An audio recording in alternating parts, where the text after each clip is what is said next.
Hello guys, this is your friend and we are back with a new fanfic. Which is what if Anko chooses Naruto as her husband? And if you enjoy this fanfic then please press the like button and subscribe to my channel for more fanfic like this. And now let's start the fanfic. The beginning. The village of Konoha is one of the 5 major ninja villages in the elemental nations. It is located in the country of Hai no Kuni. The village of Konoha is infamous for its teamwork and his will of fire, that also says that all villagers of Konoha one big family are. Thus the teamwork, but it is this village that makes the life of one kid that should be celebrated as an hero, for protecting the village from the Kyuubi no Yoko, which is sealed inside him, to a personal hell. The name of this boy is Naruto Uzumaki. Naruto the 10th of October, 6 years old. Naruto had hidden himself within his apartment. Today the people would be more mean to him than they normally already were. Longingly he looked out of his window and watched the parents walking the streets with their children. Everyone had a big smile on their faces. Why not? They celebrated the victory of their beloved Yondaime over the terrible Kyuubi no Yoko, the 9-tailed fox, and therefore his saving of their home, Konoha. But to him this day was not a day to celebrate as much as he would like to. As soon as it went dark and the first sake bottles ended empty, the mood of the people switched from happy to pure murder. They mourned their beloved ones that were killed by the Kyuubi, and he was their vessel through which they released their anger, hate and thoughts of revenge. The sun had just vanished behind the horizon as he heard the first shouts from the streets. Where is the little devil? Today we will get our revenge. Today we will free the village from this plague. Naruto sat in the corner of his room and hoped that they wouldn't find him, but to no avail. Kami seemed to have no mercy for him. With a loud thud followed by a loud crack, the door to his apartment bursted of the hinges and into the room. Soon after was his only safe place flooded with an angry mob, looking to purge the village from the evil, and to end what the Yondaime began. Desperately Naruto tried to get deeper into the corner of his room, wishing that he could simply mold with the wall. But again he had to find out that there was no hope for him. A few of the stronger villagers formed a ring in the middle of the room and had their fun kicking him around like a football, carefully not to hit his head so he would remain conscious, whilst the rest watched, cheering when they heard the snapping of his bones, tendons and muscles. After the good amount of 10 to 15 minutes they had enough as the shouts to finally kill him got louder and more frequent. While the civilians looked from one to the next to see who would get the honor to kill the demon, Naruto's hoarse, cracked voice was heard. Why do you do that? I never heard as someone. Silence, demon. You killed my wife and my daughter and for that you will pay. Shouted an enraged man back, slowly pulling a knife out of his belt. Under the cheers of the other villagers present, he brought the knife over his head ready to strike. Overwhelmed with fear Naruto closed his eyes silently praying that it would be short and painless. But the man seemed to have no intention to end it fast as he thrusted the knife in Naruto's right shoulder, nailing him to the floor. At first he tried to hold the scream. He knew that his torturers loved it to hear him scream even in his 6-year-old mind this was clear, but as the knife in his shoulder was turned he could not longer hold it in and a scream loud enough to still be heard a few blocks around his complex escaped his mouth. Why? What did I do to you? He sobbed as he clutched his pierced shoulder. Enraged the knife was ripped out of his wound. You can't foul us, you demon. You killed them and therefore you will die. And with this the knife descended upon the boy, to pierce his head. To Naruto everything seemed to slow down. He could see the ecstatic faces of the villagers, the contorted face of the man above him and over all the descending knife. Shortly before it hit him he shut his eyes tightly, awaiting the pain. But nothing happened. Confused he opened his eyes and immediately he shrugged back, that as if there were not the floor underneath him. The knife was only an inch away of his face. His eyes traveled along the blade to the arm holding the knife. Another hand had grabbed the man's wrist, effectively stopping him. The hand belonged to a man with an Anbu mask of a weasel. How dare you to hurt him? was the silently spoken question that floated through the room. No one dared to speak, too shocked of the sudden arrival of the Anbu. A man in the crowd shook off his shock and yelled, "He is the demon, he has to pay." Approval was displayed on the faces of the others. As that so, hope began to rise in the villagers. With an Anbu on their side, the demon had no chance. "Then let me show you." Weasel slowly began. The man that held the knife grabbed his throat in shock, blood spurted through his fingers. The villagers did not even see the strike that cut his throat. What happens to those that lay hand on Naruto? With that, the Anbu vanished from view. As the first persons broke down, the villagers panicked and tried to escape the apartment, but to their despair, the Anbu stood in the door waiting for them. Not one of the villagers survived the massacre. Slowly, the Anbu with the weasel mask kneeled down next to Naruto, as to not frighten him any further. "I'll bring you to the hospital, I won't hurt you." Naruto grabbed the outhold hand of the Anbu, who picked him carefully up. With Naruto in his arms, he left the complex over the roofs in the direction of the hospital. As they were halfway to the hospital, Naruto's voice was heard. "Thank you," he muttered before he lost consciousness. A small smile adorned the face of the Anbu behind the mask. "No problem, Naruto-kun." After he had made sure that Naruto would be treated, he left to the Hokage tower. Asterisk asterisk asterisk asterisk asterisk Hokage asterisk asterisk asterisk asterisk asterisk. Hiruzen Sarutobi, Hokage of Konoha, just returned from a council meeting over young Naruto as Weasel appeared in his office. "Hokage-sama," the Anbu said while he kneeled before the Hokage.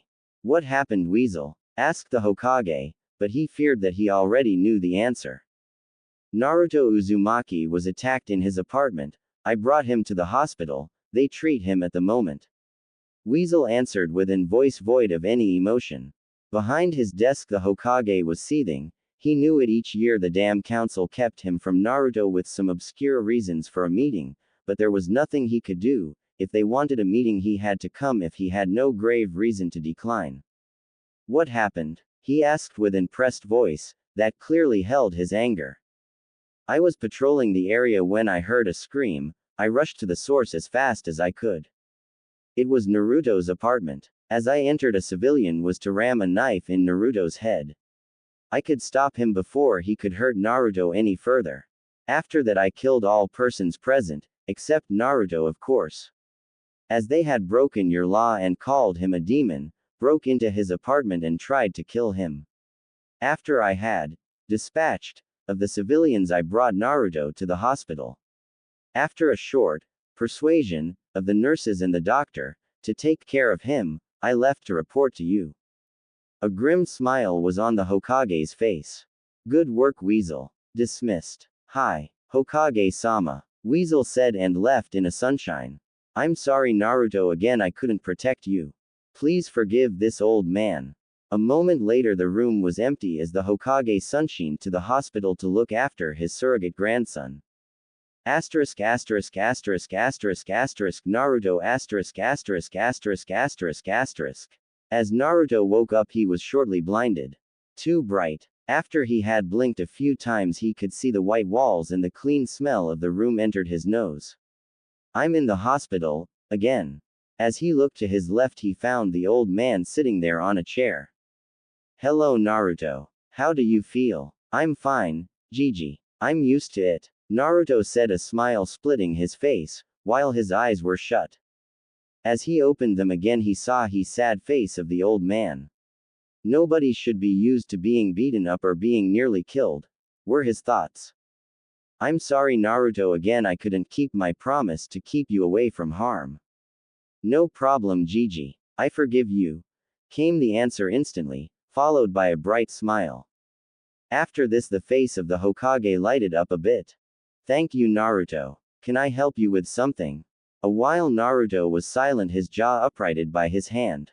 "Hi, Gigi. Can you say thank you to the man who saved me?" "No problem. I'll tell it to him." "Something else, Naruto?" he asked, seeing the hesitation in his face. "Well," he looked sheepishly with one hand behind his head. "Last night my door was destroyed." I think your apartment is already back to its former state. Really? The Hokage nodded. Nice, thanks, Gigi. Naruto exclaimed, while hugging him.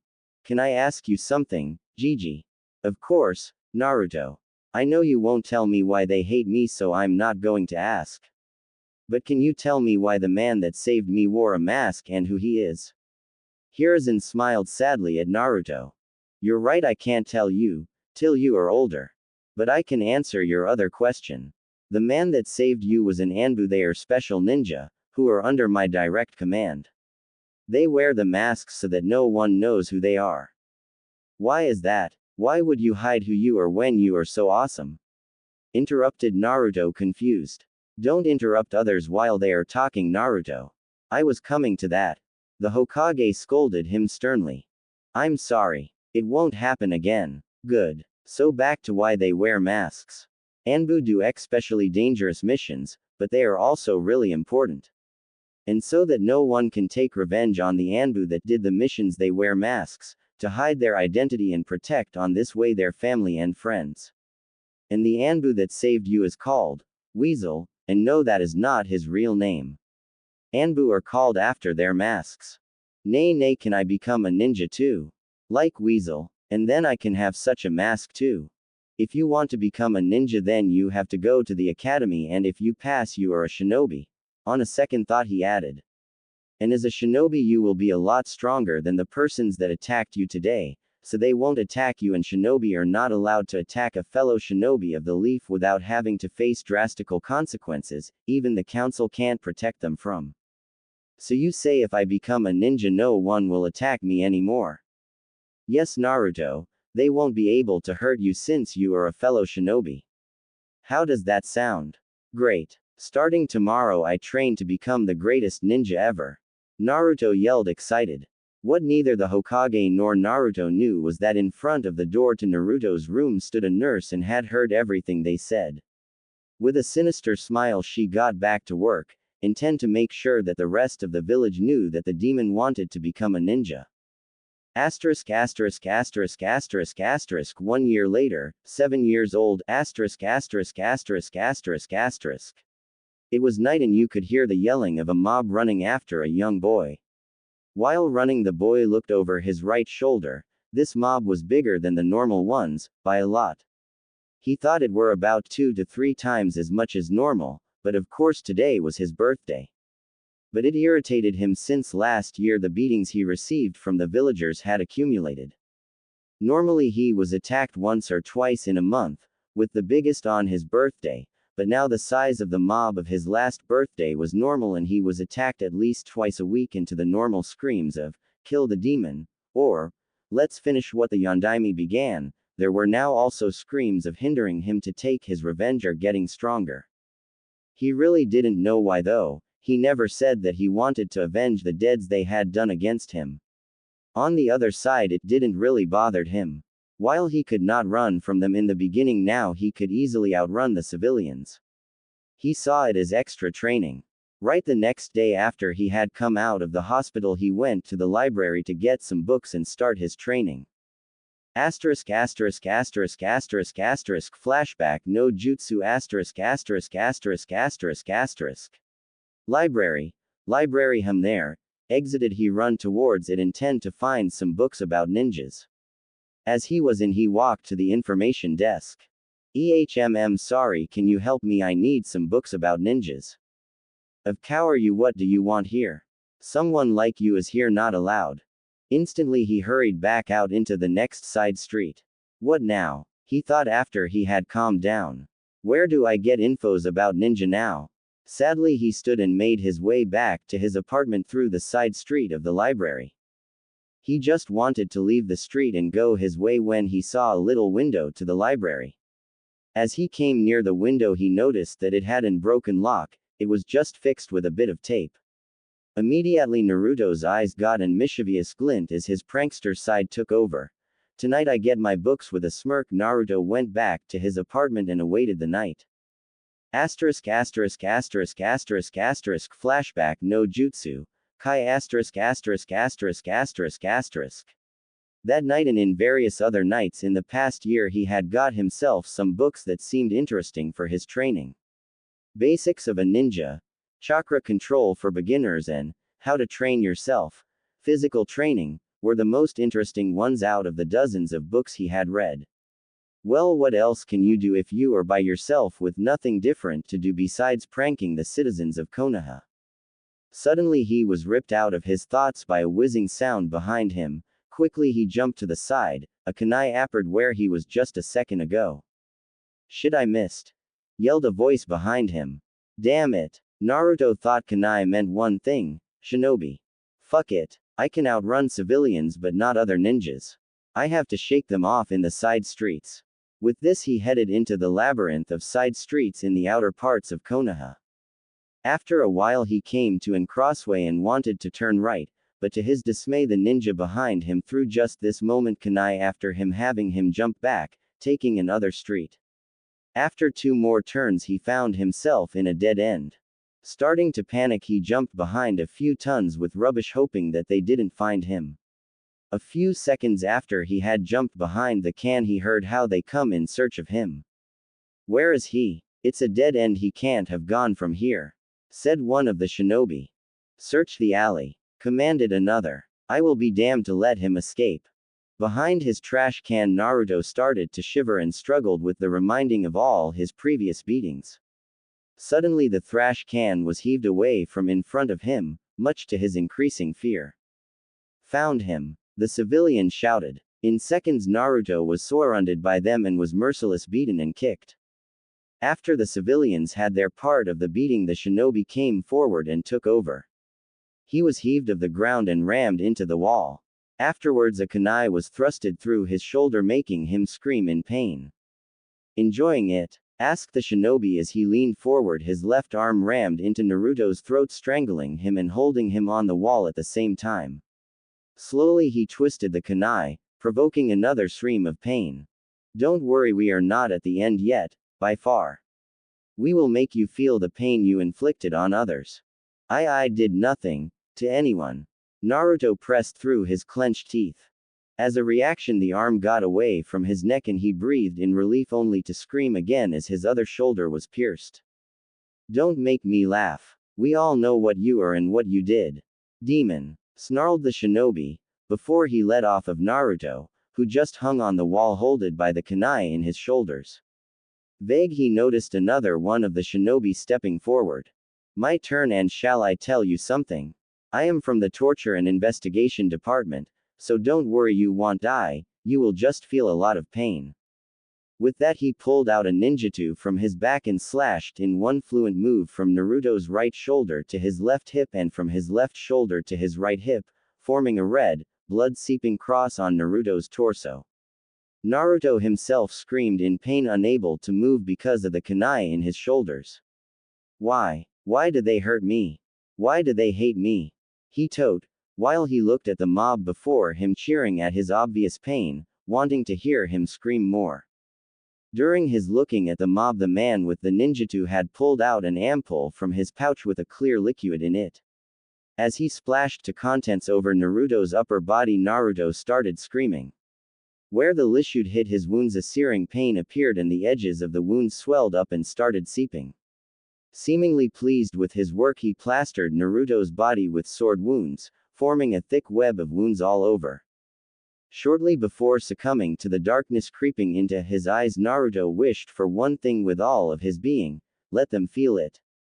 Let them feel the pain he felt 1,000 times over. At the edge of his senses he heard screaming, and with grim satisfaction he dropped unconscious. Asterisk asterisk asterisk asterisk asterisk Kurenai asterisk asterisk asterisk asterisk asterisk. She was on the way home from reporting of a successful mission, when she heard someone scream in pain. Immediately she changed directions, jumping to the source of the screams. What she saw shocked her to the core. Surrounded by a mob, a young boy was pinned to the wall with kunai through his shoulders while a ninja slashed at him with his sword. It was obvious to her that the man just wanted to inflict pain and torture the boy. Just as she wanted to stop him, the whole mob went suddenly rigid and started screaming in pain before collapsing to the ground motionless. As she stood in the alley, she noticed the chakra fragments of a genjutsu, and it seemed to originate from the boy who was still pinned to the wall, tough unconscious. Quickly she started picking him of the wall, heaved him on her arms and dashed off to the hospital. There she wanted to give him to the nurses, but they refused to treat him until she threatened to put them under a Magen, Narakumi no Jutsu. After making sure that he was treated, she sunshined back to where she came from, the Hokage office. The Hokage looked up when he sensed her coming. His eyes widened in shock as he saw her appearance. Her clothes were covered with blood, but she herself looked fine. Report Chunin Yuhi. He barked in a commanding tone, not leaving room for anything else but to compile. After she had given her report, the Hokage was seething for anger over the villagers and their actions. Bring me to the alley in which you found him. Hi Hokage-sama. Kurenai replied and dashed out of the Hokage tower towards the alley, followed by the Hokage.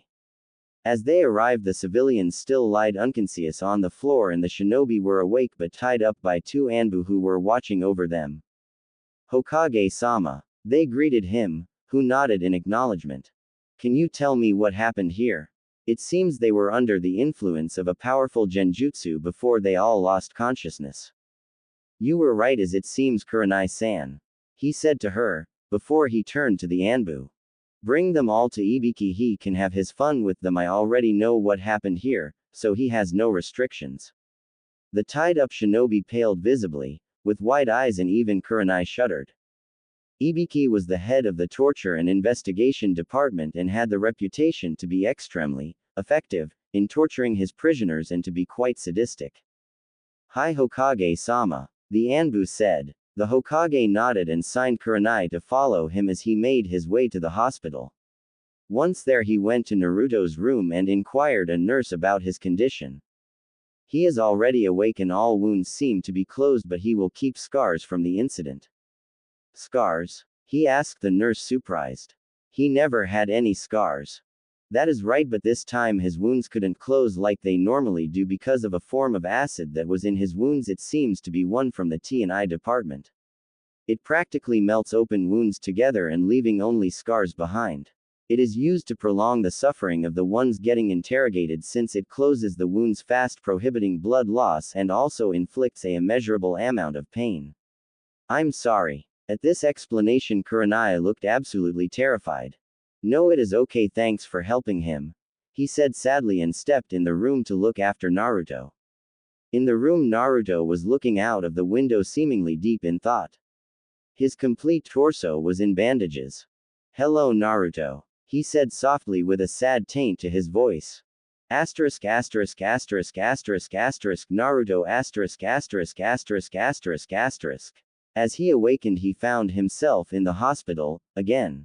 He was fed up with it. Every month he was here a few times. Just this moment he heard his Gigi greeting him. He turned to him with a big smile. Hello Gigi, miss. Kurenai Yuhi Naruto-san. She answered his unspoken question. Hello Yuhi-san. Kurenai is okay. Naruto nodded, before he looked at his Gigi. After thinking for a bit how to ask, he decided to simply speak his mind. Gigi, are you sure about what you said about being a ninja would make them stop hurting me? Both Kurenai and the Hokage flinched hearing the question, a sad look on their faces. Yes, why do you ask? Because since last year they hurt me more and more. I promise you Naruto, once you are a shinobi they can't lay a hand on you without being accused of treason and executed, so they fear too much for their own lives. The Hokage tried to reassure Naruto. So you promise me? Yes, I promise you, Naruto. Okay. Then in 3 years I'll be genin. Believe it, proclaimed Naruto while pumping his fist in the air. The Hokage smiled sadly at Naruto. While he was happy that he wanted to become a shinobi and had a good working attitude, he wanted to become one out of the wrong reasons, as it seemed to him. Do you only want to become a shinobi so you are not attacked anymore? He asked in hope that his worries weren't confirmed. For a while Naruto was quiet while Sarutobi waited for the answer. That is one point of it, but I want to be strong so I can protect the persons I care for. After this answer, a smile spread over the Hokage's face. Good. That's the way, Naruto. he said, but then he became serious once more. Naruto, I have to know what happened in the alley and please leave nothing out. It is really important and maybe it can help you in being a strong ninja. During Naruto's retelling of the night, the ki rolled in waves of his two visitors. How can they do that to a child? These assholes, I should castrate them and shove their balls down their throat. Were Kurenai's thoughts, her hands tightly closed to shaking fists. The Hokage wasn't any better, fists white from pressure. He cursed about the village he vowed to protect with his life. And in the end I got really angry and wished that they would feel the pain I felt. After that I heard them scream and became unconscious. Ended Naruto his retelling. At the last part, Kurenai leaned interested forward to the Hokage. So it really was him who casted the Genjutsu, Hokage-sama. So young and casting a Genjutsu, too bad I'm only Chunin, else I would have tried to get him as an apprentice. Kurenai thought, happy to have found someone promising in her domain. Yeah, it seems so, he answered before he turned back to Naruto. It looks as if you have a talent for Genjutsu, Naruto. Sarutobi said, smiling at Naruto, who just hummed and seemed to get lost in thoughts. A few minutes later, both of his visitors looked at each other before looking back at Naruto. Naruto-san. Yeah, he asked, looking up. Do you know what a Genjutsu is? Naruto nodded before reciting what he had learned from one of the books he had read. Genjutsu is the art of illusions. It attacks the senses and the minds of the ones it is used on. Basically, the user can let the opponent percept everything he wants him to percept, from small things to complete changes of the environment. Genjutsu works through invading the opponent's chakra network with your own chakra. To disrupt an enemy's Genjutsu, you have to stop your chakra flow and flare it right afterwards, injure yourself, or have a dojutsu like the Sharingan. Otherwise, you have to hope that an ally infuses his chakra into your chakra network to disrupt the Genjutsu. During his explanation, the jaws of Kurenai and the Hokage dropped lower and lower, hitting the floor with the ending of his little speech. After recovering from the shock, the Hokage asked him, Buffeld, where have you learned that, Naruto? Books. He stated as if it was the simplest thing in the world. Well, it was, leaving out the fact that he was 7 years old and most genin wouldn't have been able to answer the question on this level. But a normal 7 years old had something better to do than reading a book. He hadn't. When have you started reading, Naruto?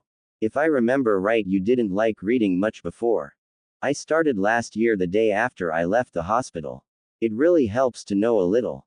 When that is a little, then I don't want to know what he knows when he knows more than a little. He told. Judging from the look on her face, Kurenai seemed to think on the same lines. After that, a bit of normal conversation, the Hokage decided to leave as he saw that Naruto seemed mostly recovered and excused himself with a comment that he needed to go back to fight against his lifelong enemy, paperwork. Kurenai left with him after sending a last reassuring look at Naruto. I'm eager to see if he will go for Genjutsu, she thought before turning back around and leaving the room. As soon as the door closed, the smile left Naruto's face. He leaned back on the bed to think. The academy started in 2 weeks and he had no doubt that he would be treated the same way as always, even by the teachers. That led him to the next problem. How could he pass the exams if no one taught him? After a few minutes he had formed a plan. He would ask Gigi what he would normally learn in the academy and learn it by himself. Also, he would intensify his studies. All he had read until now were a few basics and mostly civilian knowledge. After all, he was only in the civilian library. To learn further, he would have to go to the shinobi library, and that would be hard since it was only open for shinobi and better watched than the civilian library. Means he would ask Gigi and else he would work it out like with the civilian library. He wasn't called the prankster from hell for nothing. With a serious nod, he closed his eyes, sleeping in preparation of the coming day. Training and meeting. Hey there. I heard from a lot of people that the quotation marks of my speech are irritating. I will keep an eye on it in the chapters to come. The program I write with does this kind of quotation automatically, since it is standard in Germany to put quotation marks in the beginning of speech down and in the end up. Well, either way, have fun reading. Shinigami of illusions equals thoughts. Shinigami of Illusions equals talking, story text. Shinigami of Illusions equals jutsus, demon talks. Disclaimer. I don't own Naruto. Just the idea for this storyline. Shinigami of Illusions. Training and meeting. As soon as he woke up, he left his bed and put his clothes on. Just as the nurse came to wake him, he was out of the window. Good more. Not again, she said, exasperated. I wonder if he will ever leave the hospital when he is allowed to. With a sigh, she went to wake the other patients. As she left, Naruto was already half the way to the Hokage tower. A few moments later, he arrived. Hurriedly, he jumped up the stairs to speak with his Gigi. On the top floor, the secretary tried to stop him, saying that the Hokage wasn't there, but wasn't successful. Over time, he had learned to know when people lied to him. With a knock, he entered his Gigi's office. Hey Gigi. He greeted the Hokage. Hello Naruto. Do I have to ask if you were released from the hospital? Naruto didn't answer that, but his sheepish smile was proof enough. Sigh. What can I do for you, Naruto? At first, Naruto looked down on his feet before he looked up again and asked. I wanted to ask if you can give me the books and scrolls with the things I will have to learn in the academy. He briefly hesitated. Because I don't think that they will teach me properly in the academy. To the end, his voice grew more and more quiet. Naruto. Normally I would say that you should trust the villagers, but even I lose my faith that they will teach you properly. That's it, I will help him. The sooner he graduates, the sooner they can't touch him anymore. I can't let this treatment from the villagers go on forever. No problem, Naruto. Come back tomorrow, then I will have everything prepared for you. So that you will have no problems in the academy. Naruto beamed with happiness. Thanks, Gigi. He said, dashed around the desk and gave his Gigi a hug. With a smile, Sarutobi ruffled Naruto's hair. Nay Gigi, I just remembered you said I may have a crack for Genjutsu. Do you have a book about it here? Because I don't think the civilian library has books about Genjutsu. Naruto asked, after letting go of the Hokage. A thoughtful look on his face, the Sandaime turned around and looked at his bookshelf. After a few seconds, he seemed to have found what he was searching for, as he pulled a book out. Here, Naruto, that should be enough for now, but more I can't help you in this, or it would be favoritism, which I am not allowed to. With a nod, Naruto took the book and left the office after another thanks. Once at home, he made himself some instant ramen and sat down on his couch. Upon finishing of his late breakfast, he began to read the book, quickly jumping over the introduction to the first chapter. General information of Genjutsus. This chapter shall convey the basic general information needed by aspiring Genjutsu users. Genjutsu is the art of illusions and deception. Genjutsu focuses, unlike Tire Ninjutsu, on the mental level. Meaning it attacks the five senses and the mind of the opponent. Genjutsu is probably the most versatile ninja art there is. It is independent of the environment and the condition of the body, while ninjutsu depends on the environment combined with the elemental nature the user is able to use, and taijutsu depends on the physical fitness of the body. Genjutsu instead only depends on the mind of the user. It is unbound of the environment or the physical prowess of the body. The quicker the mind and the more finesse a genjutsu user possesses, the stronger he can get. Genjutsu is only bounded by the ingenuity of the user. Another important trait of genjutsu users is that they are even more observant of their surroundings than other ninja already are. This trait is needed because of the fact that someone who isn't observant enough of his surroundings is quickly caught in a genjutsu and can't cast a genjutsu that can fool the enemy, since small things will always be off without a proper observation of the surroundings. The last of the necessary trait a genjutsu user should possess is patience. For once to be able to wait for the perfect chance to cast a genjutsu, when the opponent is dropping his guard, so he wouldn't notice the genjutsu until it is too late. A capability every genjutsu user needs is a near-perfect chakra control, since a flow of chakra into the opponent's chakra network has to be granted for genjutsu to take an effect. In the overall, genjutsus are divided into three main categories: single targeting, dojutsu, and area affecting genjutsus. The first type of genjutsu mentioned is, like the name suggests, used against a single person. This type is divided into another two subparts. The first one is the commonly used one. This one focuses directly on the enemy's five senses: hearing, seeing, touching, tasting, and smelling. By manipulating these senses, the user can make the opponent feel pain, let him perceive something entirely different from the reality, or simply block out these senses completely. A good example for this type is the Magen Jigoku Koka no Jutsu, demonic illusion, descending hell technique. It induces the feeling of burning alive, dealing a great amount of pain by using the sense of touching. The second part of this category focuses on the mind of the user, which is considerably more difficult than the other option, but also a lot more effective. Because of the difficulties of this type of genjutsu, not much genjutsu of this type are known.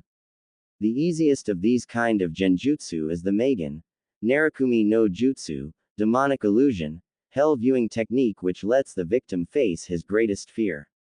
The possibilities and potential of this subpart isn't fully discovered yet, but many believe that it is the most frightening kind of genjutsu if the user knows what he is doing. The second category genjutsus mentioned is called this way because it can only be used by dojutsu users. There are two generally known dojutsus capable of casting genjutsus. One is the dojutsu of the Kurama clan. This clan is near extinct, as their dojutsu is connected with an inner demon, with whom they constantly have to battle over supremacy over the body and mind. The second and more widely known dojutsu belongs to the Uchiha clan, the Sharingan. Beneath various other effects, the Sharingan enables the user to see chakra, thus letting them see the chakra in the air that enters their chakra network, and secondly, with enough training, makes it capable to cast genjutsu on an opponent with nothing more than short eye contact. It is said that a evolved form of the Sharingan enables them to use a genjutsu called Tsukuyomi, Moon Reader, a mind-attacking genjutsu which makes it possible for the user to contort the feel of time and space for the caught opponent, having him at the user's mercy. The third category is, like the name suggests, about genjutsus that affect an area, casting the genjutsu over everyone within the area. These kind of genjutsu are even more rare than mind-attacking genjutsu because of the act that fellow shinobi and civilians present in the area are caught in the genjutsu, and they are extremely chakra taxing. The most infamous genjutsu of this kind is the Kokuangyu no Jutsu, Journey into Black Darkness technique used by the Shodaime and Nidaime of Konohagakure. All in all, it is to say that the amount of known and documented genjutsu is nearly not existent in comparison to the amount of written down ninjutsu. This is mostly because of the fact that genjutsu is looked down upon as an useless skill for shinobi, and the few genjutsu master only teach their apprentices their techniques. So each genjutsu user mostly has his or her own set of genjutsu she personally created. Next chapter. Weaknesses of genjutsu. Here Naruto stopped reading, thinking about what he read. Amazing. I can rip an enemy completely off his defense or simply root him in place with genjutsu. Or with the villagers yesterday. I can make them feel my pain. And this Tsukuyomi sounds great. I wonder if one can recreate it without a Sharingan. They said it is mind-attacking genjutsu. And mind genjutsus are rare, that means I have to create my own jutsus, and the book said that most people create their own jutsus, totally gonna do it. Naruto shuddered of happiness, on his thought about creating his own jutsu. In his mind he saw already fall dozens of enemies before him. With a big smile he read on. Weaknesses of genjutsu. This chapter is about the weaknesses of genjutsus. All in all, there are 4 general weaknesses genjutsu users are confronted with. The first is obviously that an enemy with experience normally notices a genjutsu immediately after it is casted on him, leading him to release it. The second weakness is the fact that genjutsu is, if used normally, a supportive mid to long range art.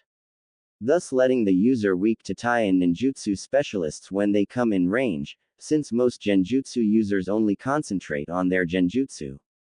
Another weakness is the general problem, that each genjutsu user has to have a tremendous amount of chakra control, making it much harder to learn genjutsu than nin or taijutsu.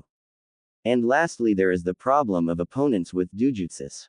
The first point mentioned is a problem with which a lot of people have tried to deal with. The release of the Genjutsu through the opponent, with the help of stopping their chakra and then giving a burst of it, is the only one of those methods able to free one out of a Genjutsu that has a known counter.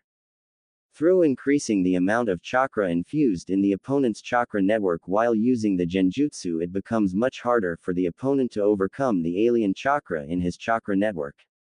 If one has trained in this, he can effectively stop the enemy to break out of his Genjutsus. The downside of this method is that it consumes a larger amount of chakra, tiring the user faster. The other methods of breaking out of a Genjutsu currently don't have a known counter. The second point is easily explained. Most Genjutsu users pay no time for physical training, leaving them open when the opponent comes into short range. The problem occurs because the users of Genjutsu are often blinded by the possibilities of their Chusen expertise, letting them think that no one is able to come close to them. Furthermore, the study of Genjutsu is not easily done, and by the time most aspiring Genjutsu users are able to use Genjutsu as their main forte, they have already neglected their physical training for years. The Genjutsu users that actually have trained their bodies, mostly have trained their evasive tactics and speed to escape from the opponent and try the next Genjutsu. The third point is about the simple fact that a Genjutsu user needs a near-perfect chakra control. This alone is a great hurdle to overcome, since the more chakra one has, the longer and the harder she has to work to get his control up to point. Now there is also the problem with the amount of chakra needed for Genjutsu. While you can use Genjutsus with minuscule amounts of chakra, they then will be easily overcome, as in point 1 explained. With more chakra input in the techniques, the problem of point 1 is overcome, but then the user needs more chakra, leading to new chakra control problems. The amount of needed chakra and near-perfect chakra control are an issue a lot of Genjutsu users have despaired on. And more often their demise when they had to fight more than one enemy, leading to a fast exhaustion of their chakra pools. And lastly, Dujutsus, especially the Sharingan and Byakugan. Both of these Dujutsus allow the owner to easily detect Genjutsus because of the unusual amount of chakra permitting the air. With the knowledge that one is caught within a Genjutsu, it is much easier to release it. And the Sharingan also makes it easier to dispel Genjutsus, since with its help the owner simply can look through the illusion as if it isn't even there. Until now, no counter has been found to this problem. Next chapter. Basic chakra control exercises. After reading the chapter followed by the rest of the book, Naruto lied back and closed his eyes, trying to grasp the amount of information he had to process from the book. But if there was one thing sure for him, it was that he wanted to master the art of Genjutsu. He knew that it would be hard, but he thought that since Kurenai and the Hokage said that he had talent, that it would work out. Moreover, he knew that he had a good head on top of his shoulders. After all, he did all these pranks and escaped the Anbu that looked after him. And lucky him, the book even held a rough list with points to check off after finishing. This way one knew when he was ready for the next step. But there were also a few things that occupied his mind for a long time. The book said that one needed to be calm and patient. He had no problem with it, but he didn't act as an impulsive idiot for nothing. It was late in the afternoon when he finally came to a conclusion. He would drop the act of being an idiot. It was for the best after all. Continuing to shout around and act like an idiot would jeopardize his efforts in the area of keeping his calm, even if it was just played.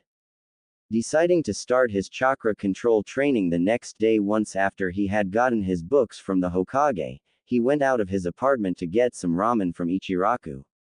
While he was eating, a thought came to his mind that shocked him, since it threw all his plans in the water. I can't train my chakra control. I first have to unlock my chakra. But how do I do that? Hopefully Gigi can help me tomorrow. Quickly he finished his ramen and made his way back after saying bye to Tuki and Ayame. As he was home, he again took the book and read the first few points he had to train before he was able to learn the first few Genjutsu. He had to be able to stand on the surface of the water. Simply the thought of doing something like this led him wonder if the author was in his right state of mind while writing this. What the hell, you can't stand on water? I bet Gigi wanted to make fun of me. Just you wait, old man, if this really was a joke you want like what I do with your little orange books, he he he. With a mischievous smile he put the book on his couch and went to bed, so he was early up the next day. He had training to do. As soon as the sun shined into his room and hit his face, Naruto woke up. Quickly he made himself his usual breakfast, instant ramen. While the water boiled he showered, cursing because the owner had closed off the warm water, again. It was the 5th time this month and it was only the 12th. With a sigh he dried himself and went in the kitchen to eat his breakfast.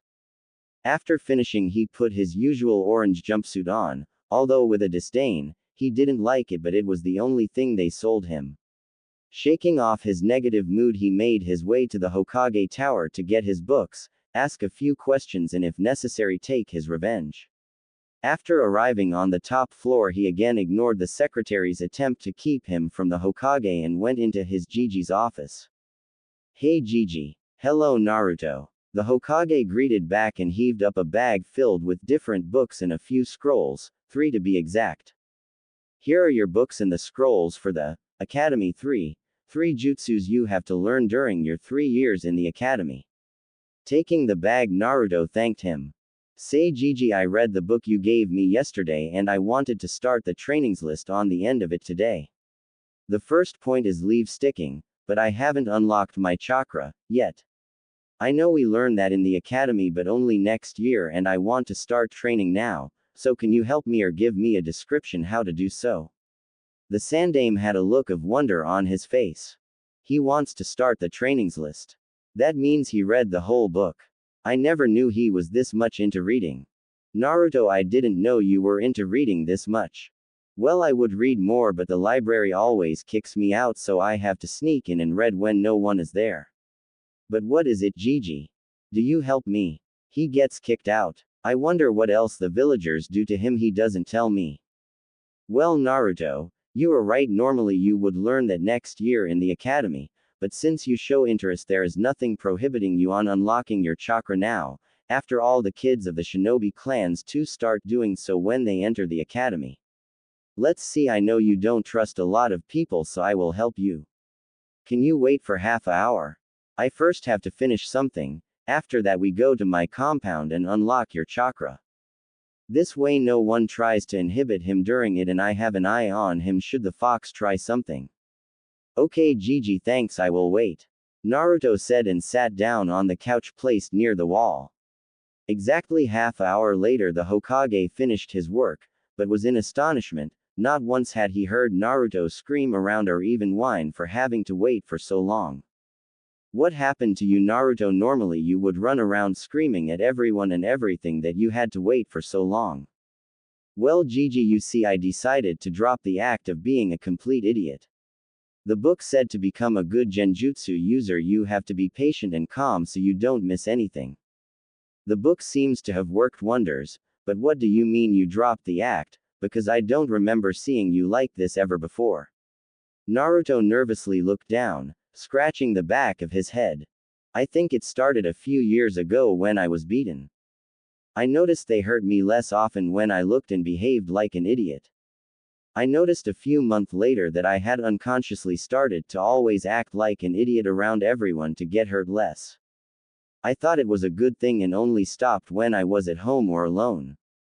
But yesterday after reading the book I decided that if I would continue to act like that I would sabotage my training for Genjutsu, since it states that to become a good Genjutsu user you have to have yourself under control and keep calm in all situations, and at general level each shinobi should be able to do so, but well.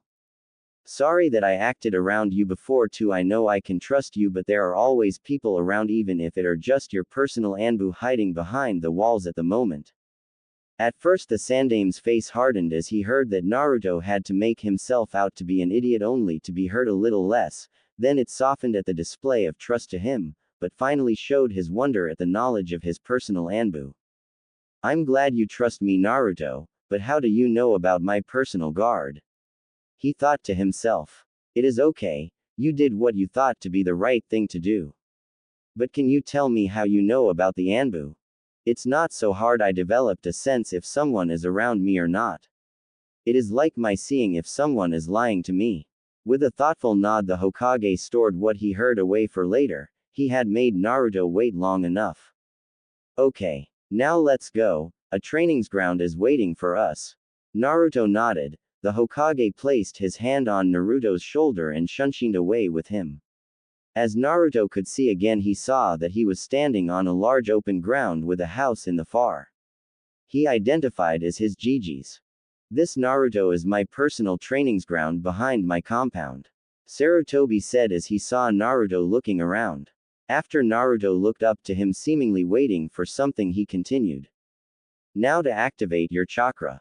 I will give you a few instructions I want you to do.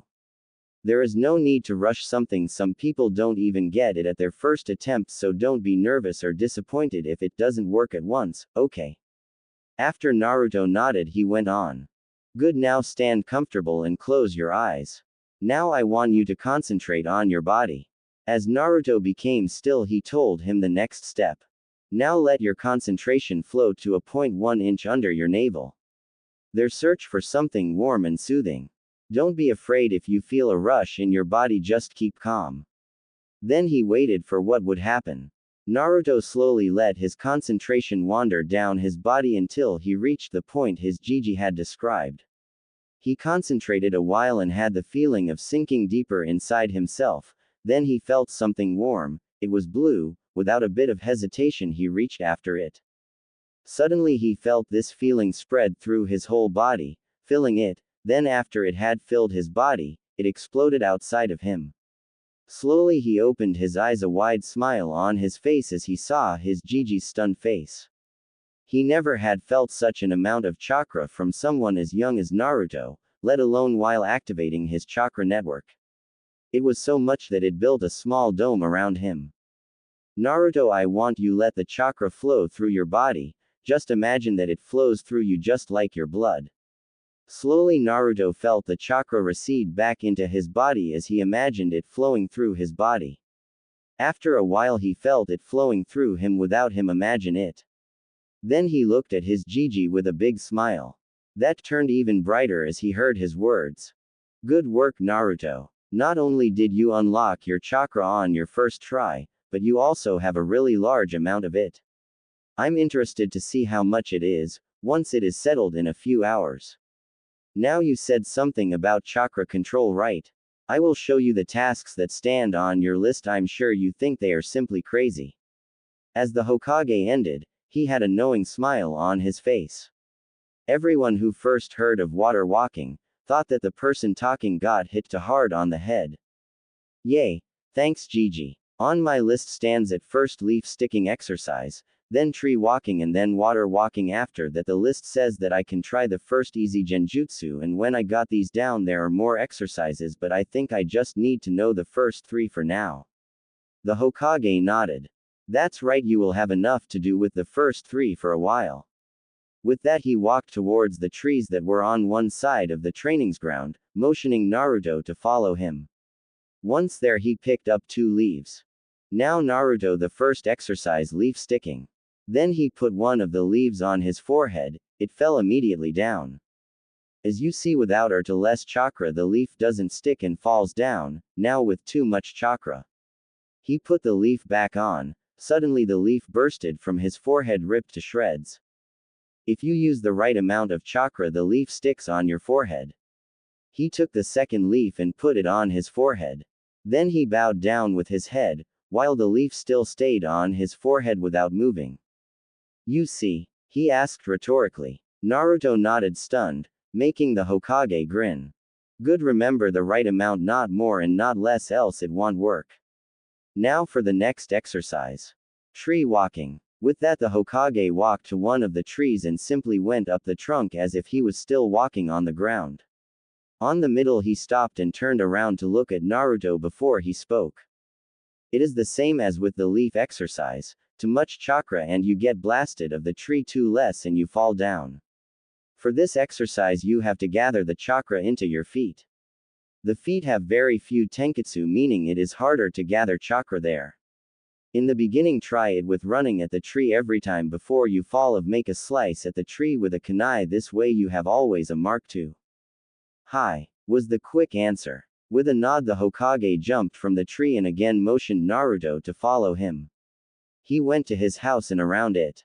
In his back garden was a small pond. Without a moment of hesitation, the Hokage walked over to it and continued to walk until he stood in the middle of the pond. At this display, Naruto's lower jaw seemingly dislodged from his upper jaw, the sight making Sarutobi chuckle. For this exercise, you not just have to focus chakra in your feet, but constantly push it out to make you able to stand on the water. Naruto nodded, still stunned by the fact that a person really could stand and walk on the water.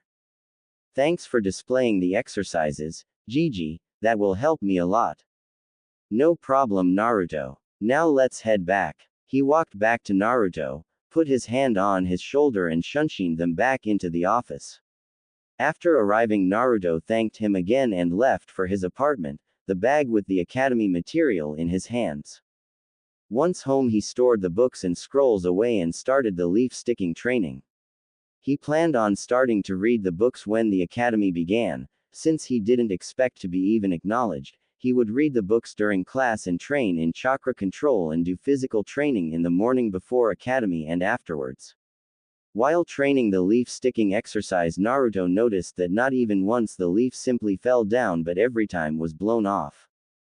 Does that mean I have a large amount of chakra? Gigi said something like that to when I unlocked it. That's troublesome. While I then won't have the problem to have fast exhausted chakra pools, I will have a drastic problem with my chakra control if the book is right. Seems that will really be my main training aspect.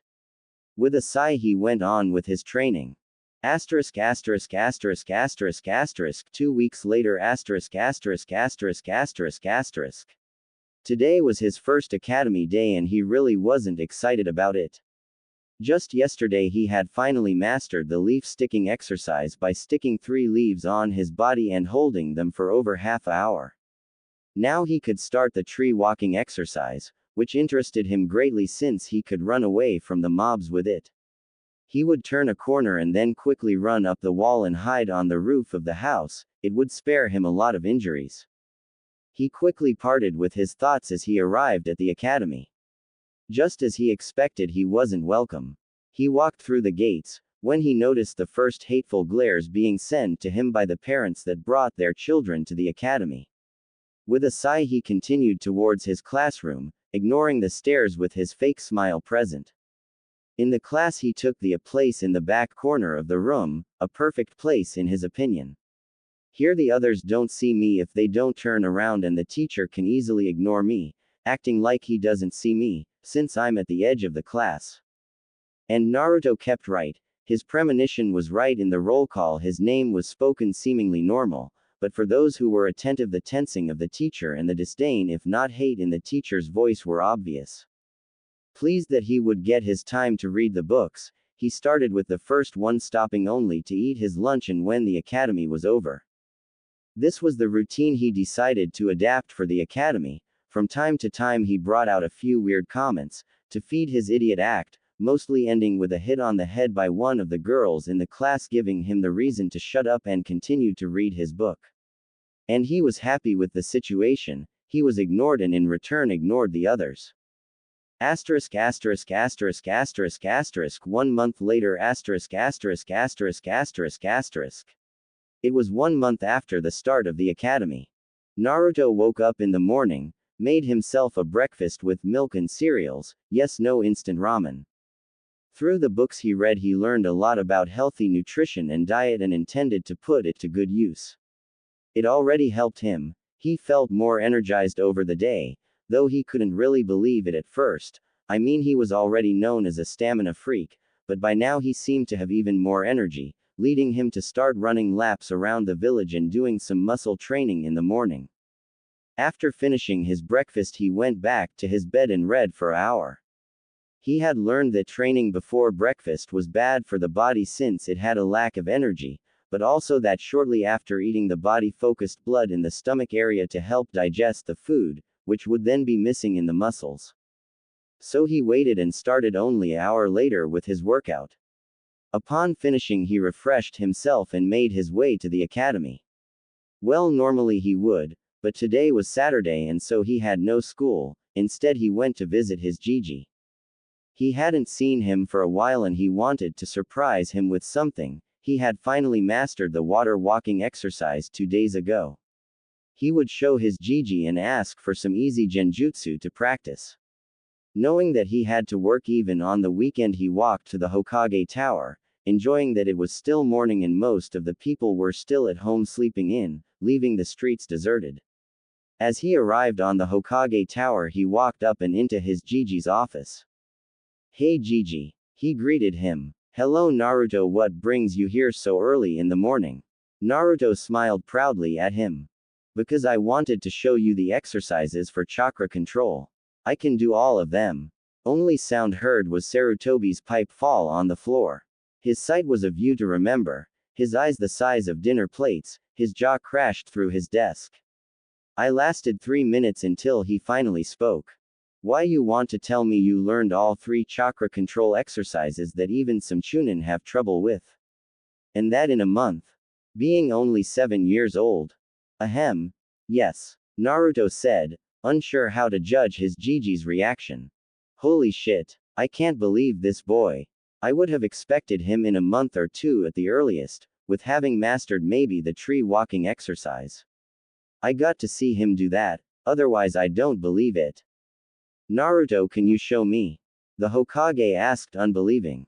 "Of course, what do you think why I'm here?" With a nod, the Hokage went to Naruto, grabbed his shoulders and shunshined them to his personal trainings ground. They went to the tree. The Sandaime showed Naruto the first 2 exercises. Without hesitation, Naruto grabbed a few leaves, put one on his forehead and one on each cheek. All of them stick to him. After seeing it, the Hokage nodded. This he could take. He just wanted to say some praising words, when Naruto turned to the tree and walked slowly up the tree until he hung upside down on a branch. As the Hokage looked at him, he saw that Naruto still had the leaves on his face. "You combined them," he nearly shouted in astonishment of the achievements of Naruto. "What does he mean? Ooh, the leaves. But why did he shout? Was it wrong to do that?" "You mean the leaves? I thought it would be good to do both at the same time before I went on with water walking. Was that a bad thing?" Naruto asked, a bit nervous, again unsure of the reaction he got. The Sandaime shook his head in wonder. "No Naruto, that's not a bad thing, quite the opposite. It forces you to use a lot more concentration to do both things at the same time. And I must say I'm really proud of you to do this in your age, shows great talent and potential." Naruto beamed at the praise he got.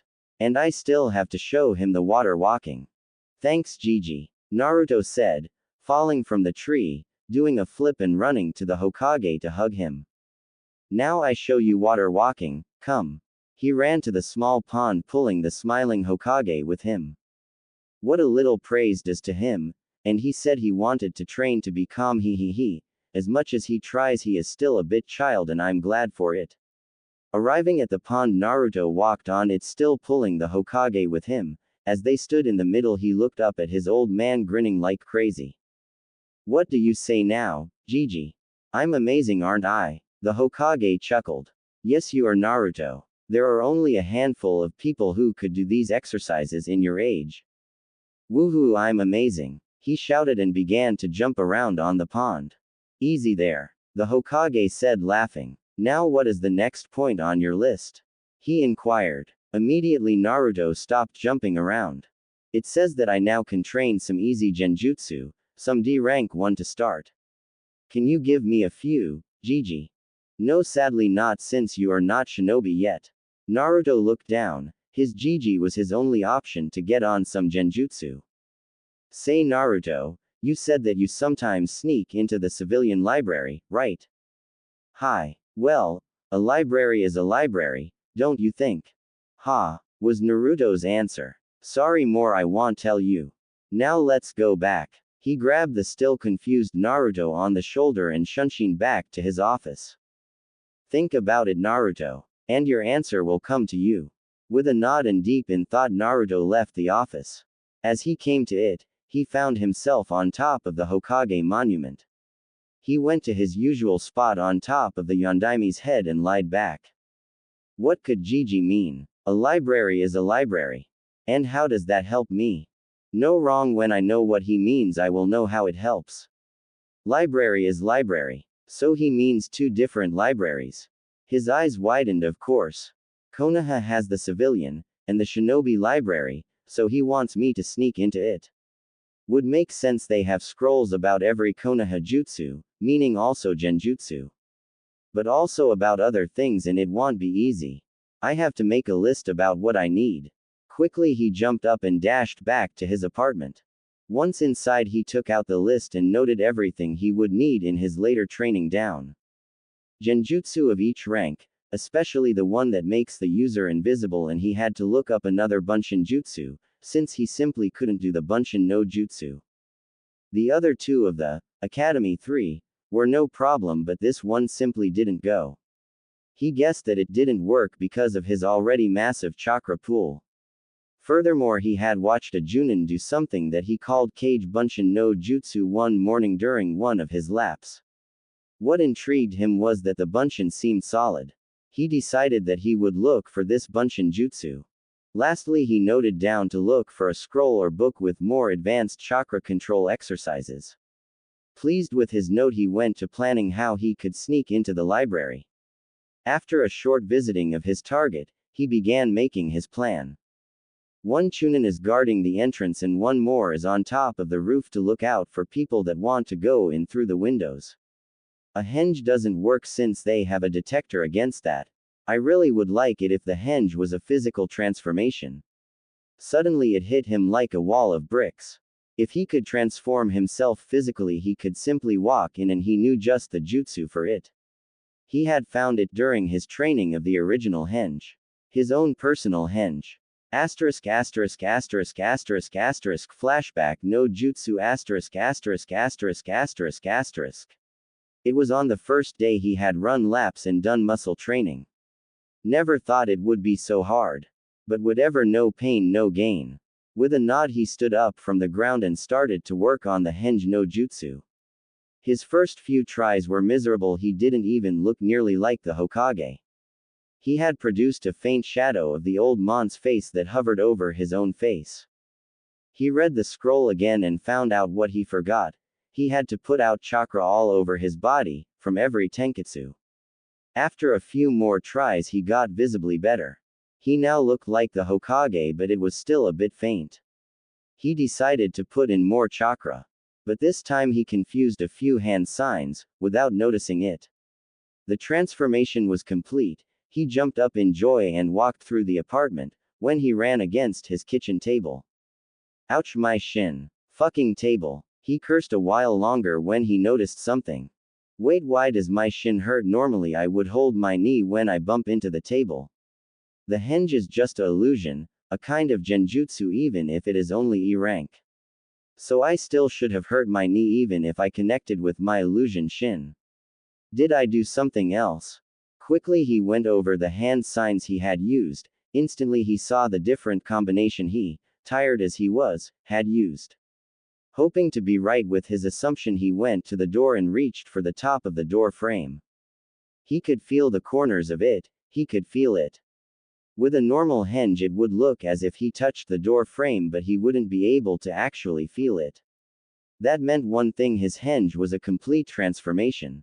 Asterisk asterisk asterisk asterisk asterisk flashback no jutsu, kai asterisk asterisk asterisk asterisk asterisk. With a big smile, he began to work on the next problem he had. He couldn't simply take all of the scrolls he needed with him. It would catch attention and reading alone wouldn't be sufficient. He had a good memory but not photographic memory. That meant he had to copy the scrolls and store them somehow. The scrolls he could store in a storage scroll, well, maybe more than one with the amount of genjutsus he wanted to copy. But still, simply copying them by hand would last days. He needed something like a copying jutsu, but he had no guess how to do it and he didn't know about one. Again, I have to ask Gigi. Hopefully he has a hint for me. Otherwise I would have to sneak in multiple times and then someone would notice something. Even if I can get in without anyone knowing, I don't want to cause problems for Gigi. Should I against all means get caught? With these thoughts he went back to the Hokage Tower. As he arrived, a Genin team just exited the office. As soon as he was out of the office, the Junin sensei said his goodbye and shunshined away, leaving his team to walk. Well, another jutsu to copy and learn. Fast traveling was always something he could put to good use. After a knock, he entered. Hey Gigi. Hello Naruto. Here again. Hi, I have a problem. I want to copy the important pages of the books you gave me for the academy. I want to make a compressed version with the facts I deem the most important, but I don't want to copy 100 pages by hand. Is there some kind of jutsu for this? Curious, the Sandame looked at him. For what could he need something like this? Of course he understood my hint and wants to copy everything he needs, so he only needs to go in once. Clever. Well Naruto, there is a jutsu for exactly this. It is called scroll copy no jutsu 1. But you need special paper for it, which is impregnated with ink. Nice, can you show or teach me? I'm sorry Naruto, even though it is only an E-rank jutsu, I can't teach it to you. You know I can't play favorite. I'm sorry, but it seems you have to copy by hand. No exception Gigi, he asked with a sad face. No, but I will teach you once you are a shinobi. Okay. Hi. Thanks Gigi. With a smile on his face he left the office. He didn't even have to fake it.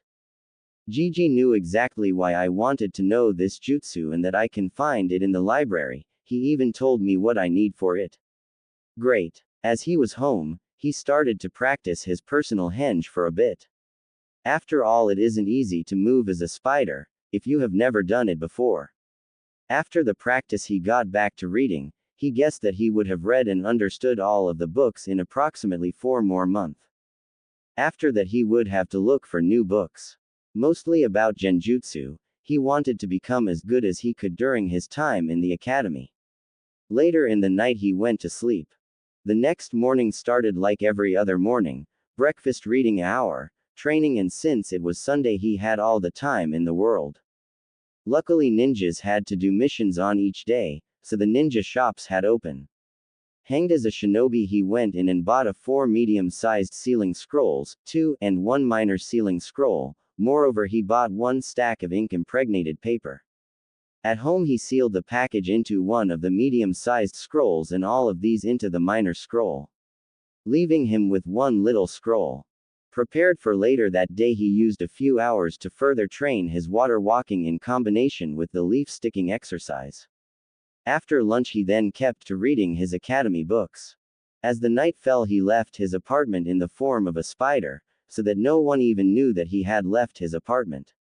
Behind a trash can he then hanged into a normal civilian and walked towards the shinobi library. As he had only 1 corner left to turn he stopped and watched everything around him. Satisfied to have found no one watching he hanged back into the spider and carefully made his way over to the library entrance. This were probably the hardest 10 minutes of his life.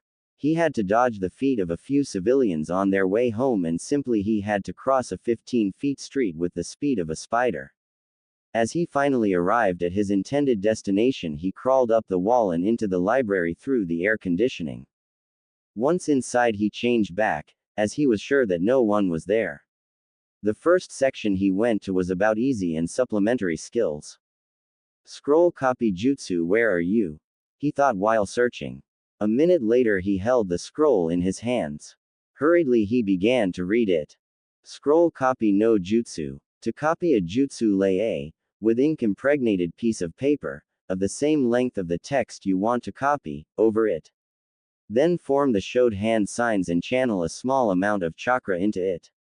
Well, that's easy. Immediately he went back to the section, where he found the scroll, put it back and took out the scroll for the shunshin no jutsu he had seen while searching the scroll for the copy jutsu. After unsealing his stack of paper he used the copy jutsu to copy the text from the scroll. Afterwards he went to the section with the bunshins.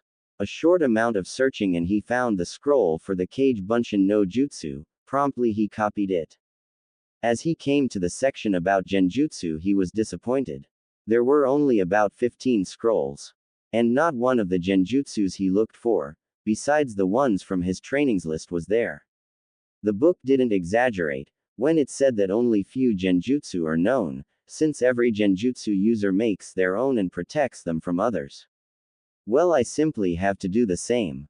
There was section in the book about it with an in-department explanation how to do it. After copying the 5 Genjutsus his list wanted and that interested him, he started to look for a book about Genjutsu creating and found one that explained the process of creating Genjutsu and gave a few in-depth examples how some Genjutsus worked. Having everything so far, he looked for the last thing on his note. Chakra control exercises. In this point he wasn't disappointed. He acquired 4 more exercises. His note worked off, he sealed everything away and left the library. Not really satisfied with the amount of Genjutsus but at least not caught, and having found everything else he wanted, he contentedly arrived back at home. Storing everything under a loose floorboard, he went to bed. The next 2 weeks he was busy learning and practicing his jutsus. The Kage Bunshin no Jutsu made him especially happy, since it provided him with a guinea pig for his first attempts in using the Genjutsus he got from the library. Furthermore, they could read the books for him and train in chakra control and the Genjutsus.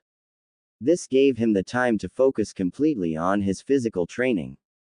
It was a month later that he finally had read and understood all of the books the Hokage had given him. Through his Kage Bunshin he was incredibly faster while learning, but it had its limits. When more than 4 clones worked on the books, he got memory problems upon dispelling. While he had no such problems even if he used 50 clones to work on chakra exercises, he concluded that the more information the clones had, the more he obviously had to process, and exactly this seemed to be the problem. After a certain amount of information his brain simply couldn't process anymore. He noticed that this limit increased over time, so he saw it as another way to train his brain's perceptive and processing abilities. After all, it couldn't be bad to have a fast-working brain, could it? While his clones read the books, his physical prowess developed in leaps and bounds. Every day he worked himself into the ground. With the passing of the second week he had even bought himself chakra weights, which get heavier the more chakra you channeled into them. Currently he had 20 pounds on each limb. The Genjutsus his book dictated him to learn were another thing, the first of them the D-rank Jutsu Magen, Narakumi no Jutsu, that was introduced in the first chapter of the book, took him only a few tries to do, but as it came to the next 1 AC rank, he failed miserably. He had no idea why it didn't work until he remembered the passage about chakra control and the total amount of chakra. Since he had such a vast amount of chakra, to do the same genjutsu as people with low chakra pools, he needed much more control over his chakra. With his realization he read the 4 exercises he read about and got started on the first one. It still was the water walking exercise, but now instead of a calm, unmoving lake he had to stand on flowing water like a river. This was more difficult since the chakra he put into the river had to change constantly to fit the steadily changing currents in the water. After again adding the leaf sticking exercise to it and mastering the whole exercise, he could finally perform the C-rank jutsu his book recommended. This was actually yesterday. Since he knew about his problem with chakra control, he decided to put further practicing and learning of the last 3 genjutsu the book recommended to the side and further develop his chakra control. The next chakra control exercise was meditating. This surprised him at first, but after reading that the exercise sharpened the mind and senses and that it made it easier to control one's emotions, next to improving chakra control through enabling the chakra to flow more freely, he was more convicted to do it than before. Following the instructions, he went to a place where he could calm down. Now sitting cross-legged on top of the Hokage mountain, he started to meditate. Take deep calming breaths. He closed his eyes and focused completely on the chakra in his coils, studying how it flowed around. Upon reaching his stomach he saw small flicks of foreign red chakra before it turned into his blue one. Confused, Naruto concentrated more on the place where the red chakra came from, instantly making him lose consciousness. Asterisk asterisk asterisk asterisk asterisk mindscape asterisk asterisk asterisk asterisk asterisk. When he woke up he found himself inside a giant cave-like room. To his right he saw a colossal steel cage. Just as he stood up a demonic voice boomed through the room. Who has the audacity to wake me from my slumber? Too scared by the voice to say anything, Naruto watched as two menacing eyes opened a couple of feet above him, before fixating him. Ah, my jailer, what a honor that you grace me with your person. The fox said with overflowing sarcasm. What the hell, who are you? And where are we? Naruto screamed back, overcoming his fear with will alone. Who I am the almighty Kyuubi no Kitsune. And we're inside your mind. After saying this, the cave got brighter and Naruto could see the whole body of the fox instead of only its eyes and teeth. Shocked by this, Naruto's mind went into overdrive. Inside my mind. If this is the Kyuubi, does that mean it is sealed inside me? Like in a storage scroll. But they said it was killed by the Yondaime. But everyone calls me a demon, so it has to be true, the Kyuubi is sealed inside me. But that also means that the old man lied to me, he knew why they attack me all the time.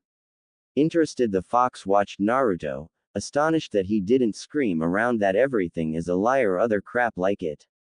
But after a short while it had enough of waiting. Kit. Naruto blinked. Huh, was his intelligent reply. Finally snapped out of it.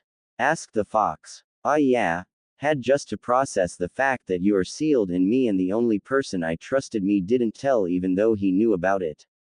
Interesting, I didn't tell him about it. Seems that he really isn't as dumb as he acted before.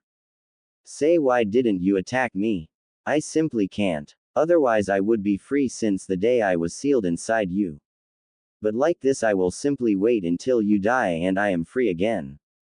The short wait for being reborn isn't really bothering me. And waiting here, well, I will simply sleep through it or watch how you do in your life. By the way, you got your talent for Genjutsu from me. Wow, you aren't lazy, are you? Sleeping for maybe 50 years straight. But what do you mean I got my Genjutsu talent from you? How can you use Genjutsu at all? I have problems with it because of my chakra amount, but you simply consist of chakra. There should be no way for you to use Genjutsu. When I say you got your talent from me, then it is like I said. And I can use Genjutsu. I know a training's method to raise your chakra control extremely high. Kyuubi said, completely ignoring the comment about him being lazy. Naruto was amazed. A training's method to raise your chakra control this high that even a Biju can use Genjutsu. With it, even he could use Genjutsu without problems. Hey fox, can you teach me the method? I want to use Genjutsu to fight. Please show me. A sigh escaped the Biju. When you promise to let me alone and not disturb me anymore. I promise. Naruto could care less about the fox, so he really hadn't a problem with the promise. Good. Slowly the fox reached for Naruto with one of his tails. As the end of the tail touched Naruto's chest, a symbol glowed before it stopped and the fox pulled his tail back. The seal you just got has different stages which make it harder to control your chakra. Train simply leaf sticking, tree wailing and water walking like you did until no, and when you can do water walking with your leaf exercise without a problem, raise the level of the seal by 1 and start again. Your aim should be level 5 or 6. With that amount of chakra control you will be able to cast any genjutsu you can think of or learn. I activated it already on level 1. So start practicing to deactivate it, simply release it and to raise it, focus chakra on it. Got that? Hi, amazing, thank you. The fox snorted. Don't forget your promise and now leave. Oh, and don't expect any help from me because if you die I will be free, so I won't help you more than the seal forces me to. With that Naruto faded from his mindscape. Ah, finally silence again. Time to sleep. The fox said contentedly as his jailer left. Asterisk asterisk asterisk asterisk asterisk Naruto asterisk asterisk asterisk asterisk asterisk. Opening his eyes he found himself back at the Hokage mountain. Quickly he looked into his shirt to see the seal. It was a small circle on his left breast. As he looked at it, it slowly disappeared into his skin, becoming invisible. Nice, no one can see it like that, even if they look for it. Now back to practice. After gathering some leaves, Naruto raced back to his apartment to train with the help of a few kage bunshin. At first he thought that it would be easier than the first time, but this thought only lasted for a few minutes. After that he realized how wrong he was. He had only one advantage. He didn't need to read the descriptions again, the rest was like he never did the exercises before. As he got to bed this evening, he could hold one leaf for a minute. Not much, but at least a bit. He thought as he drifted into sleep. He awoke the next morning as the sun hit his eyes. You a man. This sucks. I want to train, not go to the academy. At least I can leave a few cage bunchins to train chakra control. After doing his morning routine, he went to the academy, leaving a few bunchins behind. As he arrived, he sat down on his usual chair and pulled out a piece of paper, having decided that he needed a concrete plan for training. Therefore, he started to write his trainings plan from now until the end of the year. Now what do I need to do? I have to train chakra control, my throwing of shuriken and kunai, practice my genjutsus, thinking of new ones for myself, then how I counter the weaknesses of genjutsu, reading the last of my books and physical training. The last I must do myself, for the rest I can make clones. With a nod he wrote everything down, so he wouldn't forget anything. With the ending of the academy, Naruto walked towards Ichiraku's for lunch and training afterwards. 1. I will call new jutsus with English names since I personally can't translate them into Japanese and I don't trust most web translators. 2. I divide storage scrolls into 3 categories: minor, medium and major sized, having 5, 10 and 20 storage places. Now with the training done, in the next chapter Naruto will finally use his first genjutsu against others. Until Asterisk, then. Asterisk, asterisk, asterisk, timeskip, end of first academy year, asterisk, asterisk, asterisk, asterisk, asterisk. It was in the afternoon as the clashing of shuriken could be heard from trainings ground number 43. Naruto dodged and waved around shuriken thrown at him by his clones, batting away those he couldn't escape from. The aim of the exercise was obvious: speed, reaction time and dodging. He continued his training until deep into the evening. As he finally finished his training, he dispelled the clones that attacked him as well as the 50 clones he had only doing chakra control. He had reached level 5 of his chakra seal, boosting his chakra control to heights normally impossible for someone with his chakra levels. But he didn't care about impossible or not. He could use every single genjutsu he had to learn following his list, and also he could perform every genjutsu he had created so far. All in all, the year had improved him in many ways. While his clones worked on chakra control and genjutsus, he developed his own taijutsu style, even if it wasn't perfect or completed, but for the moment it was to his satisfaction. He used speed and evasive maneuvers and focused on hitting the body's weak points, being pressure points, muscle attachments, tendons, joints and finally critical points like the throat. The whole style was oriented to be able to end a fight if possible with only one strike, and if this strike did not accomplish this, it would at least deal a great amount of damage, thus weakening the opponent with each hitting strike. He was quite proud of his invention. After collecting his things, he made his way back to his apartment. He was halfway when he heard some sounds of fighting. He changed his course towards the noises, only to find one of the most disgusting things he knew. 3 men held down one kunoichi who weakly tried to defend herself. After seeing that the woman was in fact Anko Mitarashi, he wondered, what the hell? Normally these 3 would be near dead by now, wincing for their lives for trying what they just did. Something isn't right. As he looked closer at her, he saw where the problem was. Her skin glistened of sweat and her pupils were dilated to unnormal proportions. Seems like she was drugged. If she were a normal civilian, I may have ignored it, but not with her. Yes, Naruto had made quite the turn in his mindset over the past year. He only cared for those that had a life like his or his precious persons, the rest simply didn't interest him anymore. Setting his resolve, he dashed towards them while doing hand signs. Sleep of endless nightmares, he whispered under his breath.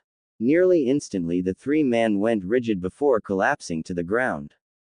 Sleep of endless nightmares was one of the first genjutsu he created. It caused the victim to fall into a deep sleep, only awakening if the genjutsu was released.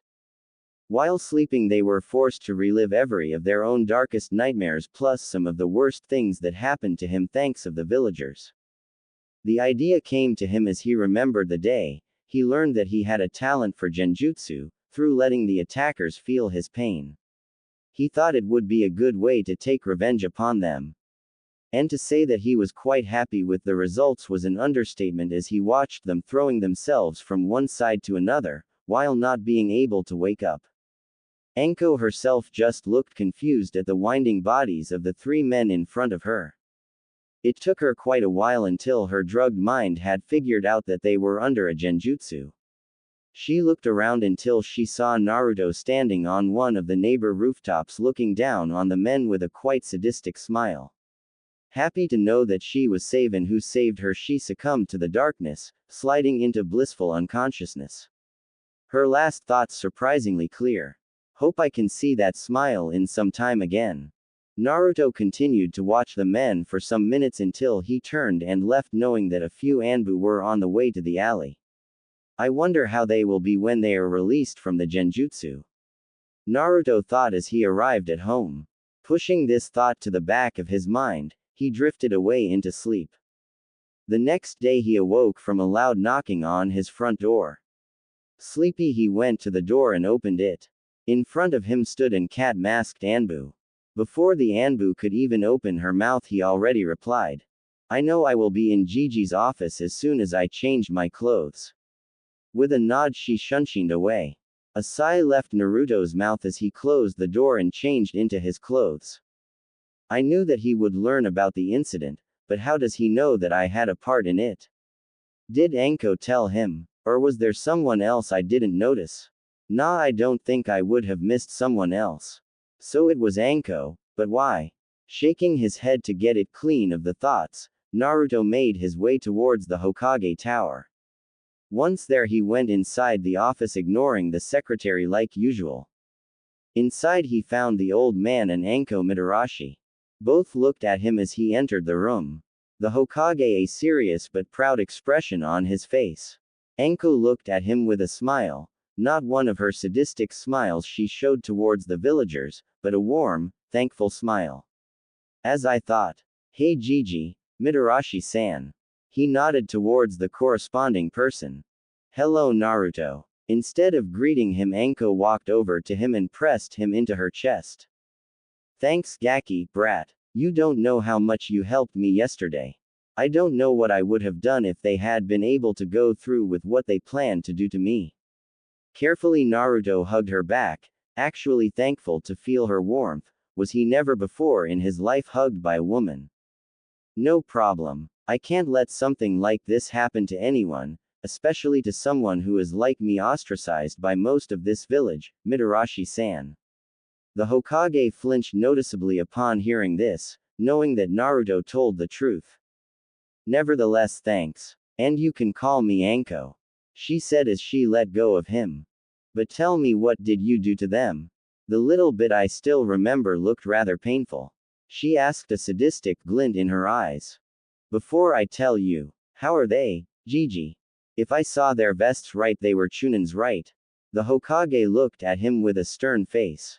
Firstly, thank you for saving Anko from these three. To your questions, yes, they are Chunins. After we woke them up, they started to scream to let them in peace. No one can go near them in the moment, they fear everyone. If someone comes near them, they get panic attacks and try to run away or attack the person if they can't run.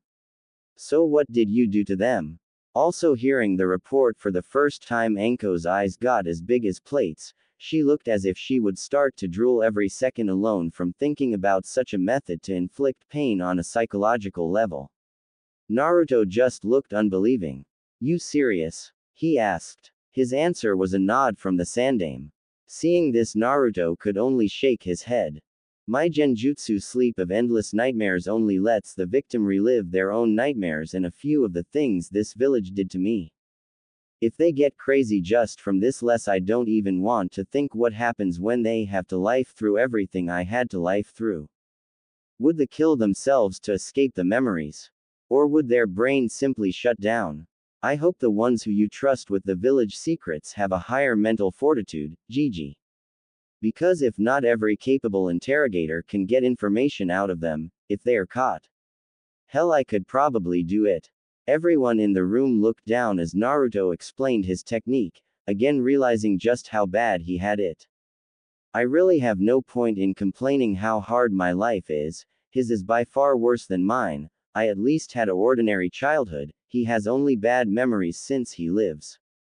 Were Anko's thoughts, though there were also different ones, especially with one of the hidden Anbus. The demon has made his own Genjutsu. No wonder we nearly never got him in the past year. If he can make his own Genjutsu, there is no thinking what else he can possibly do. I have to tell the council later. We have to do something, he can't grow any stronger. While the Anbu continued to follow his thoughts, the conversation in the office started again, well ended. Now if you have nothing else, Gigi, I will go back to my apartment. Before he notices that I said that it was my Genjutsu, wouldn't want to answer questions about what else I can do. After being dismissed through the Sandame's nod, he left the room and went back to his apartment. Today he wanted to increase the level of the seal by another one, finally reaching the height the Kyuubi had told him was optimal. Asterisk asterisk asterisk asterisk asterisk Hokage asterisk asterisk asterisk asterisk asterisk. As soon as he saw Naruto walking off to his apartment, he noticed what he had forgotten to ask him. Shit. Escaped him for everyone audible. Hokage-sama, inquired Anko. I forgot to ask him if this is really his genjutsu like he said, and if what else. Has he invented other genjutsu? Or has he invented something else? I haven't watched him in the last time since he wasn't attacked by mobs, or he could escape them, of course. There is no way the villagers wouldn't attack him for over half a year. That means that he is able to escape from them since over half a year. Why did I never notice this? Damn. This got Anko thoughtful. The Hokage is right. How is he able to use genjutsu and even use one I have never heard of before? I will ask Kurenai if she has heard of a Genjutsu like the one he described and named. Do that, Anko, and report. Dismissed. With a nod, Anko left the room in search for her best friend, the Genjutsu mistress of Konoha, Kurenai Yuhi. Asterisk asterisk asterisk asterisk asterisk Anko asterisk asterisk asterisk asterisk asterisk. Anko found her friend sitting in the dango shop they normally met. Quickly she walked over to her. Hey Nai-chan. Hello Anko. Hadn't we said that you wouldn't use this nickname? Anko pouted. But it sounds cute, Nai-chan. With a sigh she motioned to the seat opposite of her. What can I do for you, Anko? She asked. What can't I simply meet my best friend? You can, but I can see it in your eyes that you want to know something. So? Not fair. You read me like a book. I would like that, but sadly no. Nevertheless, how can I help you? Have you ever heard about a genjutsu called Sleep of Endless Nightmares? After a short while of thinking, she answered. No, never heard of it. She leaned forward. But tell me, what does this genjutsu do? Anko hesitated. She didn't know if she was allowed to talk about what happened. Anko, please tell me it is a genjutsu. You know that I want to know about every genjutsu. Kurenai pressed on. Well, I am a part of it, so I should have the right to talk about it. Anko too leaned forward. Okay, but you have to promise not to tell anyone. She said seriously. Immediately Kurenai changed her behavior. I promise. Now what happened? And so Anko repeated the happenings of the last night and off this morning. As she ended, Kurenai had a smile on her face. So he really started on genjutsu. Maybe I should talk with him and eventually we could exchange techniques if he really has some of his own. Amused, Anko watched Kurenai as she drifted in her own dream world and dreamed about new genjutsu. She is like a fangirl who fantasizes over her crush. Only that her crush are genjutsus. Kurenai. Konoha to Kurenai. Was her reply as she resurfaced from her dream world. Thought about your special friend? She asked with a teasing smile on her face. Kurenai blushed lightly. No, I was not. Don't you have to report to the Hokage instead of teasing me? Ooh, do you want to get rid of me? I'm hurt, Nai-chan, she said with a smile on her face before leaving. Kurenai just shook her head and wanted to go back to her dango, but as she looked down onto her plate it was empty. Anko, she screamed. In front of the door, Anko had a smile on her face before shining away to evade the furious Kurenai. I win, Nai-chan, she thought. Once inside the office she gave her report, before going home to get a refreshing amount of sleep to be prepared for her night shift in the T&I department. Asterisk asterisk asterisk asterisk asterisk Hokage asterisk asterisk asterisk asterisk asterisk. Today was definitely one of the worst days in his life. It was 2 days since Naruto was in his office after saving Anko. And right now he was waiting for Naruto to tell him what happened earlier that day.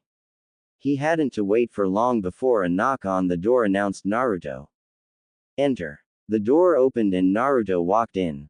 Hey Gigi. What's going on? He asked, though he already suspected that it had something to do with the night 2 days ago.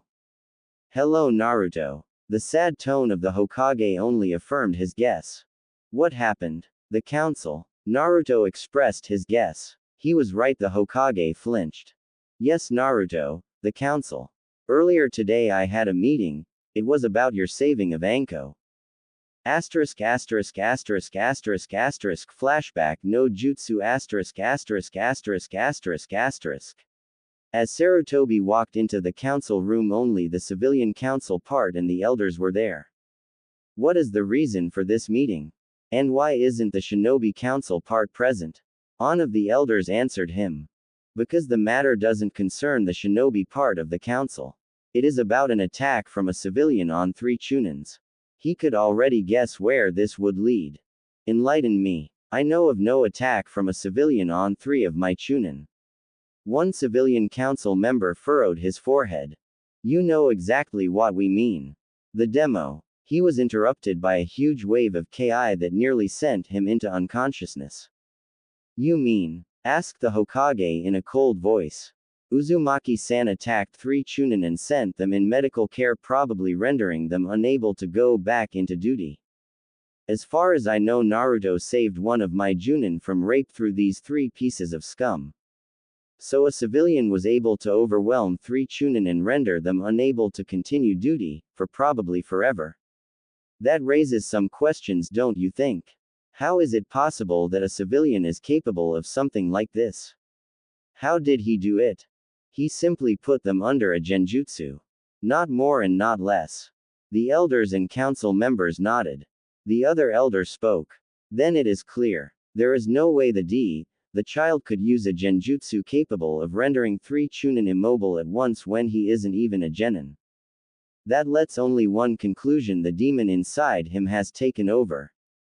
And since you don't allow him to be executed, he will be forbidden to continue in the academy, and since he is still a civilian and not under your jurisdiction, this council declares him expelled from the shinobi program and excludes him from the list of possible genin candidates, so he can't grow any stronger.